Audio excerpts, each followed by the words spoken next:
Salut la famille, j'espère que vous allez bien. Je sais, ça fait très longtemps qu'on s'est pas revu pour une nouvelle vidéo. Je vous expliquerai dans une prochaine vidéo, je pense, pourquoi ces derniers temps c'était difficile de tourner. Mais le plus important, c'est que je sois de retour aujourd'hui. Et aujourd'hui, on va parler donc d'un sujet que je trouve assez important parce que ça y est, hein, les entretiens, ils ont déjà commencé. Et certains d'entre vous ont déjà des dates, je suppose. Et d'autres attendent de soumettre leur dossier ou de payer les frais. Mais qu'importe, on va discuter sur les entretiens aujourd'hui, vous donner un peu des petits conseils par-ci, par-là. Et en passant, j'ai une petite nouvelle, c'est que d'ici janvier, je pense, il y aura une série de vidéos sur les universités non connectées, en particulier l'université dans laquelle je suis. Je vais essayer de vous expliquer un peu ce que c'est qu'une université non connectée, comment y postuler et tout, mais surtout vous parler en long et en large de mon université pour que vous puissiez avoir toutes les infos, comment postuler, quels sont les avantages de l'université à laquelle je suis. Il y a même des bourses, donc comment y postuler et tout. Donc on parlera de ça, je pense, en début d'année et il y aura toute une série de vidéos là-dessus. Vous aurez toutes les infos et je pourrai répondre à toutes vos questions. Donc, si vous avez des questions, n'hésitez pas à les mettre en commentaire. Surtout, dites-moi en commentaire si vous voulez que l'on discute sur la fameuse loi immigration qui concerne évidemment les étrangers. Donc, si vous voulez qu'on en parle, bah, dites-moi en commentaire. En tout cas, on reparle des entretiens juste après le générique.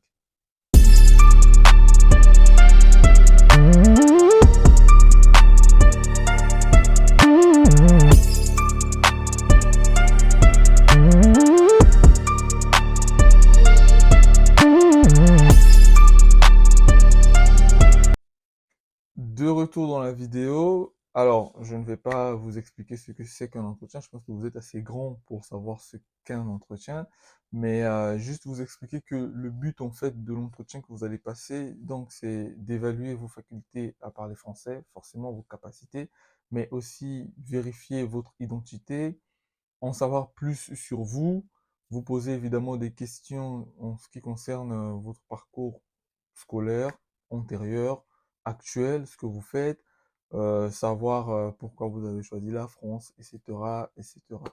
Et donc, c'est surtout le but, au final, c'est d'émettre un avis sur le dossier qui va finalement être transmis à la fois aux établissements, mais aussi aux ambassades. Donc, on en a déjà parlé assez, je pense, dans une vidéo précédente qui concerne la VISCAC. Si vous ne l'avez pas vue, allez revoir la vidéo parce qu'elle est très intéressante. Et derrière, comme je vous l'avais dit, c'est vraiment quelque chose qui, enfin, c'est un avis du moins qui va vraiment vous suivre jusqu'à la demande de votre visa. Donc, c'est quelque chose à ne pas prendre à la légère. Donc, l'entretien en soi est quelque chose que vous devez vraiment bien préparer, très très bien préparer, je pense, parce que c'est vraiment une étape très cruciale. Au-delà de ça, il faut vraiment savoir que dans certains pays en tout cas, on vous impose une date d'entretien. Bon, là, à ce moment, vous subissez vraiment la chose, mais lorsqu'on vous impose pas une date d'entretien, prenez vraiment une date où vous savez que vous êtes vraiment le plus près possible. C'est-à-dire où vous sentez que vous êtes apte à passer l'entretien. Ne vous mettez pas la pression, ne vous dites pas que ouais, je vais vite choisir une date parce que. Non. Vraiment, prenez votre temps, mais ne prenez pas aussi trop le temps. Mais choisissez une date où vous pensez être vraiment prêt pour passer un entretien. Ça, c'est vraiment fondamental. Ne vous mettez pas la pression et prenez une date qui vous correspondra. Alors, moi, mon premier conseil que je vais vous donner concernant les entretiens, c'est de relire vos dossiers. Relisez votre dossier, mais cette fois-ci minutieusement. Relevez tout ce que vous avez pu mettre dans votre dossier qui peut pousser à ce qu'on vous pose des questions, etc. Et quand je dis ça, bah, le gros du dossier où on vous posera beaucoup de questions, c'est forcément votre lettre de motivation. C'est dans votre lettre de motivation que vous aurez, je pense, 50% des questions sur le choix de l'université, sur, comment on appelle, votre projet d'études, votre projet professionnel. Enfin, tout ça va forcément mener à des questions lors de l'entretien. Alors, une question peut être tournée de mille et une manières. On peut vous poser une question directement, quel est votre projet d'études, mais aussi on peut vous demander quel est votre projet professionnel, ensuite vous dire comment est-ce que vous pouvez faire pour arriver à ceci, enfin, donc vous allez forcément donner votre projet d'étude. Donc, il faut comprendre que ne vous attendez pas, en fait, lorsque vous préparez votre entretien, à avoir la question sous la même forme que vous l'avez préparée. Ça, c'est vraiment quelque chose de base. Donc, pour ceux qui, pour ceux qui ont des agences, il y a des agences qui ils font votre dossier, ils ne vous montrent pas grand-chose, ils vous préparent vraiment, voilà. Moi, je vous conseillerais vraiment de pouvoir demander à l'agence de vous donner les identifiants et le mot de passe de votre compte, que vous allez en tout cas voir, jeter un coup d'œil à tout ce qu'ils ont fait, voir vous-même et lire vous-même tout ce qu'ils ont pu mettre dans votre dossier, écrire et tout, et derrière poser des questions si vous en avez. Donc ça, c'est vraiment très intéressant et je pense que dans les prochaines vidéos, je vais faire une vidéo où je vais parler un peu des agences Campus France, parce qu'il y en a beaucoup maintenant. Il y a de ceux qui sont sérieuses, d'autres non, donc on va essayer d'en parler un peu dans une vidéo. Bref, on s'égare pas. Donc c'est vraiment quelque chose de très important. Préparez votre entretien en relisant et en lisant minutieusement votre dossier. Relevez les petites questions qu'on peut vous poser et soyez curieux. Vraiment, ça c'est la base. Soyez curieux. Alors, en ce qui concerne évidemment la curiosité, comme je l'ai dit, moi si je suis en face de vous pour vous passer l'entretien, je suppose que tout ce qui a été écrit par vous en toute âme et conscience. Donc vous devez être capable de justifier tout ce que vous avez écrit. Et l'une des choses que vous allez devoir justifier, c'est évidemment votre projet d'études et votre projet professionnel. Il faut que vous soyez capable d'expliquer pourquoi vous avez choisi ça exactement comme projet d'études et comme projet professionnel. Pourquoi tel métier, par exemple.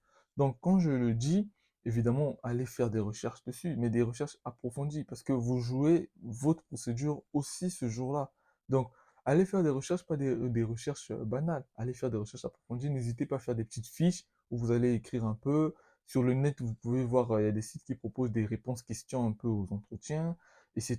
Vraiment, essayez de pousser un peu loin la chose et essayez de faire beaucoup de recherches. C'est vraiment votre avenir qui se joue ce jour-là. Donc, évidemment, je suppose que vous êtes assez conscient pour ne pas aller vous amuser là-bas. Donc, ne prenez pas ça à la légère. Et pour tous ceux qui pensent que c'est juste facile, je vous déconseille d'aller avec ça dans la tête. Allez vraiment en vous préparant au maximum sur toutes les questions que vous pouvez imaginer qu'on puisse vous poser.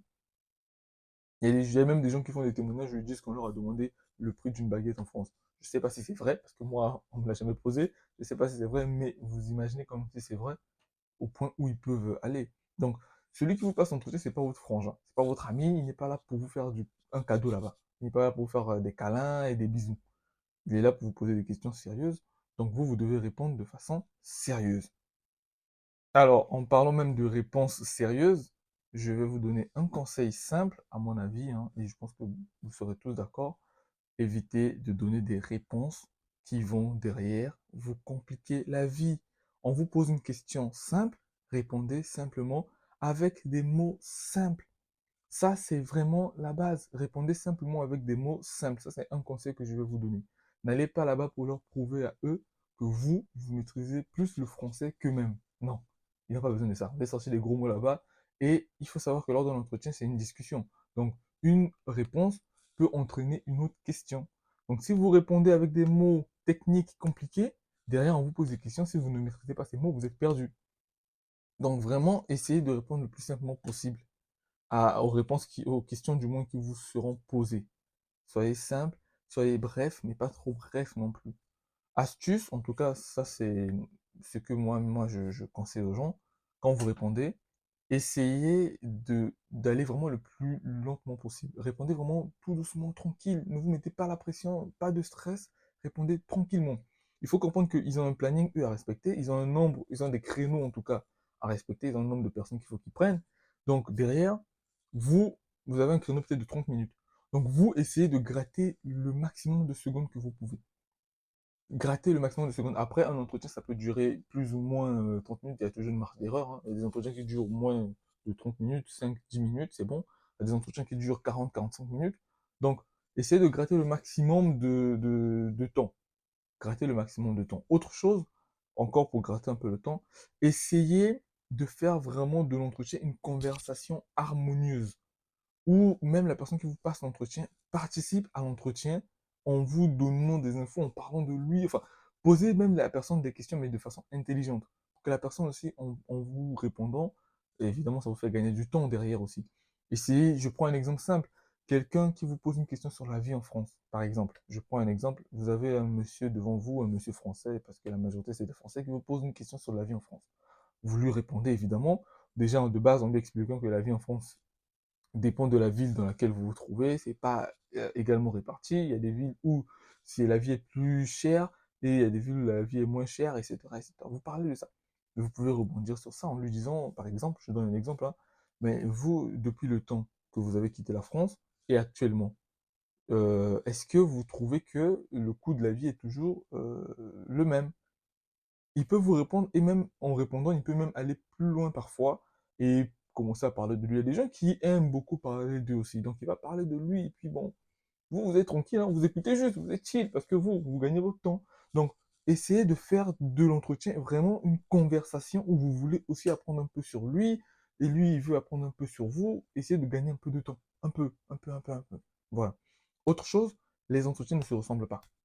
N'allez pas là-bas en pensant que non, parce que votre ami est passé avant vous, son entretien, on lui a posé ça comme question, c'était comme ça. Ça ne se ressemble pas. Même si c'est la même personne qui vous passe l'entretien, ça ne se ressemble pas. Et des gens, on a vu pendant l'entretien là-bas, on leur a demandé de faire une dictée.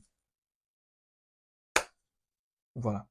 Donc, n'allez pas demander aux gens, on t'a posé quoi comme question, et vous allez juste travailler sur les questions qu'on a posées à la personne. Ça ne sert à rien. C'est perdre juste votre temps inutilement. Hein. Donc, préparez-vous, vous-même. Ça, c'est très, très important. Autre petit conseil, mais ça, c'est plus pour ceux qui postulent à partir de la deuxième année, je pense. Hein, vraiment un peu les niveaux un peu plus élevés là. Autre conseil, je vous demanderai, mais après tout le monde peut prendre, hein, je vous demanderai vraiment hein, d'essayer de prendre vos relevés de notes et de voir un peu vos matières de base et d'essayer un peu de faire des petites recherches encore là-dessus. Par exemple, pour ceux qui font physique, un peu des matières comme électromagnétisme, des trucs comme ça. Hein. Essayez un peu de faire des recherches dessus, comprendre un peu. Et puis, voilà, vous pouvez encore réapprendre évidemment, mais aussi essayer un peu de comprendre et d'aller à l'entretien avec les connaissances, des connaissances fraîches sur vos matières de base, surtout. Sur vos matières de base. De un. De deux, faites aussi les recherches. Je pense que vous l'avez déjà fait lorsque vous avez fait votre lettre de motivation et tout, lorsque vous avez choisi vos établissements, faites des recherches sur les formations, mais en particulier sur les matières qui sont enseignées dans ces formations. Ça peut être une base de réponse lorsqu'on va vous demander pourquoi vous avez choisi ces formations ou pourquoi vous avez choisi la France. Ça peut être une base de réponse, mais surtout, on peut vous poser des questions là-dessus. On peut vous demander, vous avez choisi telle université, pourquoi? Donnez-moi les matières. Les matières qu'on enseigne là-bas, qu'est-ce qui distingue cette université de la vôtre en termes de structure pédagogique, de matière enseignée? Donc, si vous ne connaissez pas, c'est difficile.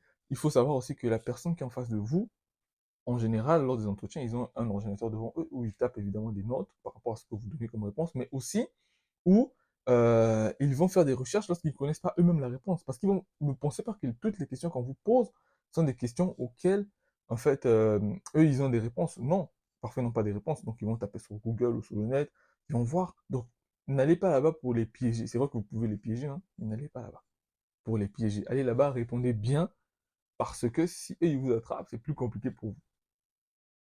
Autre chose aussi comme conseil que j'aimerais vous donner, c'est la politesse. On est des Noirs, on est des Africains, on a une façon de faire chez nous, dans la vie. Là-bas, n'allez pas faire comme ça. Avant d'entrer plutôt dans le bureau, essayez d'être un peu poli, toquer, ah, est-ce que je peux rentrer et tout et tout. C'est pas le bureau de votre père ou de votre mère. Les premières impressions sont aussi importantes. Et la première impression, ça sera celle que vous allez donner en rentrant dans le bureau. Ça, c'est une première impression et ça sera très important. Donc, essayez d'être le plus courtois, le plus poli, le plus gentil, vraiment, tous vos comportements de la rue, là, mettez ça à côté d'abord. Hein. Si vous êtes parti avec un sac, mettez ça dans le sac. Quand vous sortez de l'entretien, vous remettez vos comportements de la rue, et puis vous allez faire ça dans la rue. Pas là-bas. Hein. J'espère que vous avez compris. Et je pense qu'il me reste deux conseils principaux que je voulais vous donner. C'est sur le point culturel. Essayez de vous renseigner vraiment sur la culture française, c'est important. essayez d'être assez curieux un peu, parce que nous, souvent en Afrique, on pense connaître la culture française par rapport à tout ce qu'on voit. Quand vous allez vous renseigner, parfois c'est même pas ça, vous connaissez pas pour vous. Renseignez-vous. N'allez pas en vous disant, ouais, je connais déjà. Non, arrêtez vos comportements de je connais tout. Renseignez-vous, soyez humble, renseignez-vous, posez des questions. Si vous avez des amis qui sont ici en bain, posez-leur des questions parce qu'ils sont ici, ils vont vous répondre concrètement. Posez-leur des questions et tout et tout et tout. Et eux, ils vont vous répondre. Vous aurez une connaissance plus pratique et même, vous pouvez même vous appuyer sur ça. C'est des sources, vous appuyez sur ça. Ah non, j'ai un ami qui est dans telle ville qui m'avait dit ceci, on discutait et tout et tout. Donc, on peut même vous demander ça lorsque vous allez vous manifester votre choix pour, enfin, vos motivations pour le choix de la France. Vous pouvez dire non, mais je me suis renseigné et puis j'ai des amis, voilà. Moi, je me rappelle, j'avais même dit, j'avais fait un comparatif, je pense, avec l'Angleterre. Ouais, j'avais fait un comparatif avec l'Angleterre pour dire que bah, les études en France, bah, c'est rien.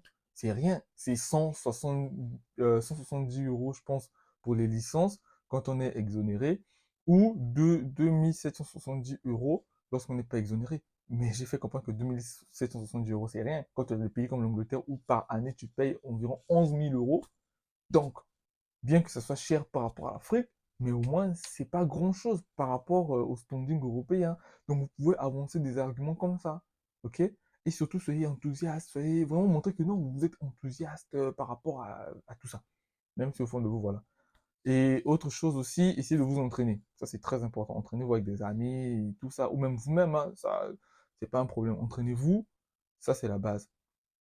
Et derrière, moi, je vous conseillerais aussi d'écouter les autres.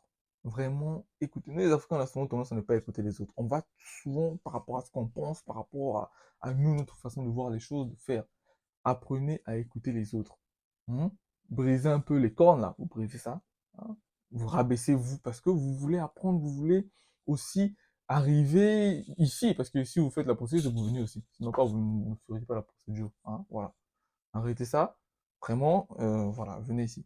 Après, je pense que dans une prochaine vidéo, on pourra faire des petits exemples un peu des questions, voir un peu comment on peut répondre aux questions et tout. Et ça, c'est très important. On pourra faire ça dans une prochaine vidéo.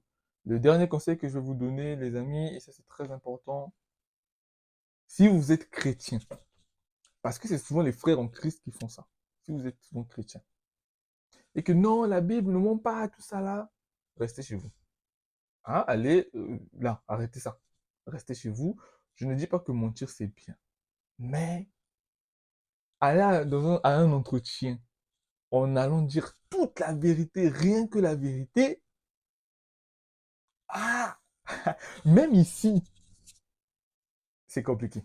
À un moment donné, tu seras obligé de mettre un peu de levure, un peu de mensonge, un peu par-ci par-là, pour crédibiliser la chose, pour être le plus crédible possible, pour convaincre. Je vous dis, si tu vas là-bas en disant, bon, je jure de dire la vérité, rien que la vérité. Mon père, c'est un pasteur. Donc, ceci, moi, je ne mens jamais. L'enfant de Dieu ne ment pas. Tu as beaucoup de chances de rester dans ton pays, en fait, hein, et de perdre ton argent et ton temps. Ça, je vous le dis sincèrement. Je n'encourage pas le mensonge, mais mes frères et mes sœurs, laissez un peu votre âme et conscience là à côté. Allez dire ce que vous savez que eux, ils veulent entendre.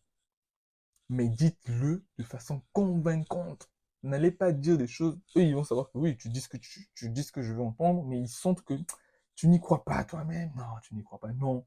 Allez là-bas, dites les choses, mais de façon sincère. Croyez vous-même à votre mensonge. C'est-à-dire qu'arrivez au point où vous-même vous croyez à votre mensonge. C'est ça en fait. C'est ça le conseil. Arrivez à un point où même vous-même, quand vous mettez devant le miroir, vous donnez votre mensonge là, vous dites non, c'est vrai.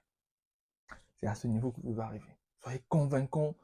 Soyez propre, bien coiffé, hein, pas comme moi là, non, non, non. Soyez bien coiffé. S'il faut même que vous puissiez mettre la boule à zéro, c'est pas grave.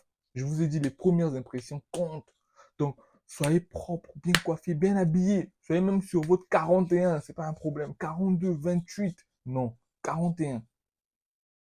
41 carrément, donc propre, tout ça là. Bon, après, les Africains aussi sont les abus, ils vont aller mettre la veste là-bas. Ah bon, c'est pas mauvais, hein, mais soyez juste classe, bien propre, voilà. Pas besoin d'aller faire la sape là-bas. Soyez une coiffure respectable. S'il faut même faire la boule à zéro, c'est pas grave. Fais. Si tu sais pas trop quoi faire comme coiffure, tu enlèves tout. Ça va repousser. Tu enlèves tout. La barbe, en parlant même de la barbe,